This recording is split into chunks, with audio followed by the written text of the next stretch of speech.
Hey guys, Phantom Thief 1998 here, today I'm just going to do another dev update on my Kingdom Hearts 3 Tipton Lobby mod. For those of you who are new here, first of all, welcome. I am currently making a Kingdom Hearts 3 Tipton Lobby mod based on all the Mr. Moseby memes that came out of the fan base over the last few years, because I thought, let's make it a real thing. And so yeah, for today, this is May 21st is when I recorded this, and I will be having, I think, some B-roll of this too, because I'm having some issues with my computer showing the actual space, but this is currently where the blockout for the lobby is.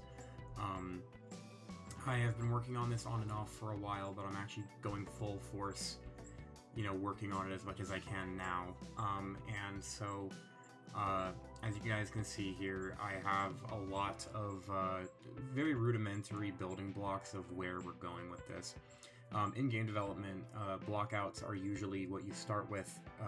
If you want to be smart about your time, you want to block out the map as much as you can so that you have an idea for what goes where. Doing all of this in Maya, but I am going to be fiddling around with some different tools here and there other than Maya. Some issues I'm currently dealing with, more so related to just some engine issues that I'm trying to iron out, but as soon as that's all done, I'm going to be working hard to make sure that I can realize this and put it in Unreal Engine with all of the different assets necessary. I'm not going full on into the assets just yet. I want to make sure that everything is at least, where it should be, and it looks nice in terms of proportions, and that's going to be a lot of trial and error, because the PureRef that I have, PureRef is a very well-known tool that artists use on their projects for game dev and things like that you can just put a bunch of images and reference images. You guys can see, I'm taking a bunch of different reference images and trying to make them match as much as possible. Because the Tipton Lobby, you only see one angle of it. And something that I'll show you guys is that I'm actually going to have to be a little bit creative in how I show part of the lobby, because effectively you don't see the other half of the lobby in the show ever.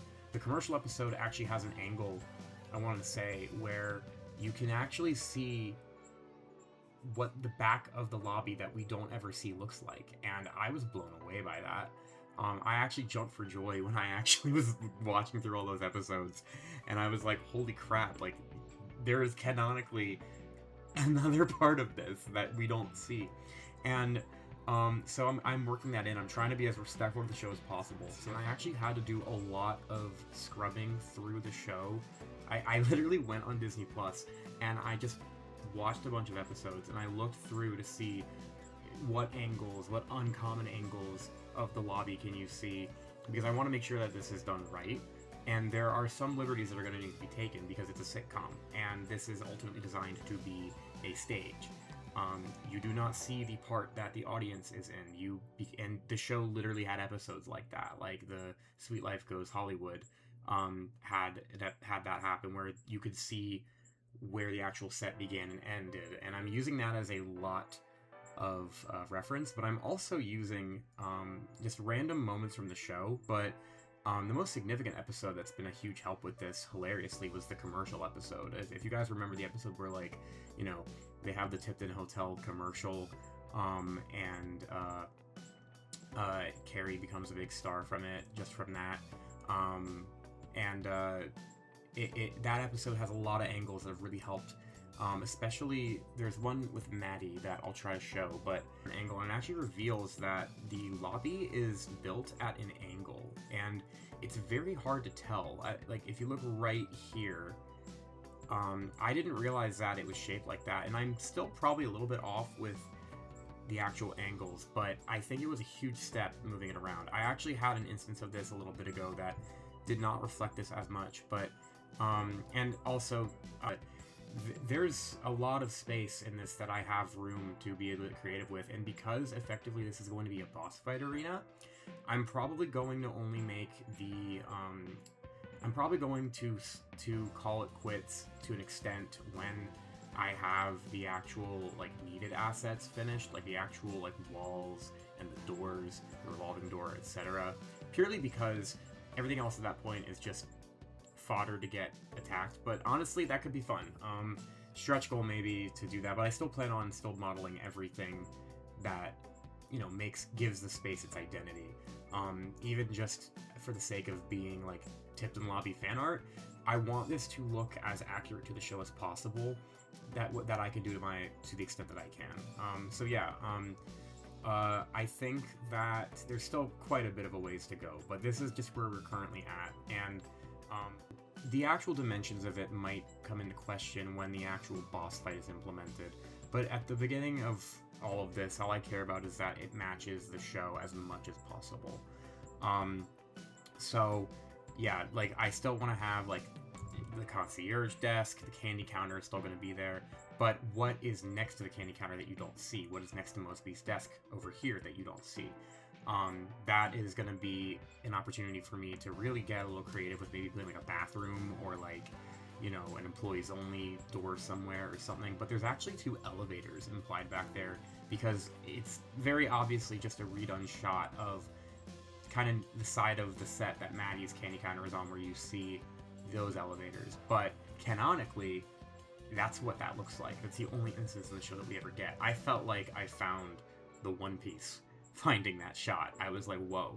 And there's a lot of shots in the show in some very random episodes where you do get to see angles of the lobby that you don't normally see. And a lot of the challenge with this was just finding all that reference. The rest of the challenge is honestly just going to be endurance and just making sure that everything is accounted for that needs to be in the mod and making the mod work. But I feel pretty good about how well researched I have on this stuff, and everything is still subject to change.